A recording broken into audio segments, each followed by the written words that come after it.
तर एम्स आणि सफदरजंग रुग्णालयाच्या 12 डॉक्टरांच्या समितीनं 3 वर्षांमध्ये 6 वेळा चौकशी केली असा दावा पूजा खेडकरने केलाय।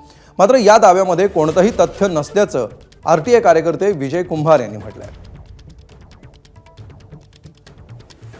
सुप्रीम कोर्टाने आदेश दिल्यानंतर पूजा खेडकर आज दिल्ली क्राईम ब्रांच समोर चौकशीसाठी हजर झाली आहे आणि त्यानंतर तिनं काही दावे केले। त्यात या सगळ्या संदर्भात बोलण्यासाठी माझ्यासोबत विजय कुंभार सर आहेत, आरटीआय कार्यकर्ते। सर, तिने दावा केला आहे की तिची चौकशी झाली, 6 वेळा चौकशी झाली, त्याच्यानंतर सर्टिफिकेट दिलंय। यात काय तथ्य वाटतात? 6 वेळा चौकशी एका ठिकाणी नाही झालेली, पण ते अर्थात एक गोष्ट नक्की आहे की सुप्रीम कोर्टाने सांगितल्यानंतर त्या आज दिल्ली क्राईम ब्रांच समोर हजर झाल्या।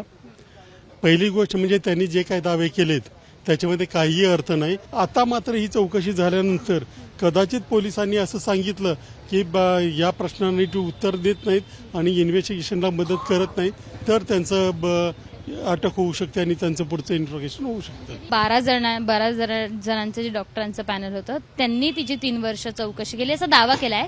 तर या 12 जणांची चौकशी होणं गरजेची आहे का? आणि मेन म्हणजे एम्स आणि सफदरजंग या दोन्ही दवाखान्यातल्या रुग्णालयातल्या यांचे हे सगळे डॉक्टरांची कमिटी होती असं सांगितलं। त्यांचं जर असं म्हणणं असेल की त्यांनी सर्टिफिकेट दिलेलं आहे तर ते सर्टिफिकेट सुद्धा खोटं आहे।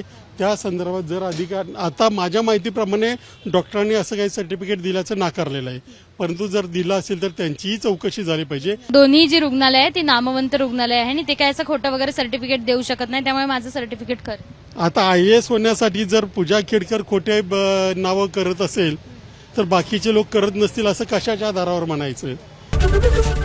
एबीपी माझा, उघडा डोळे बघा नीट।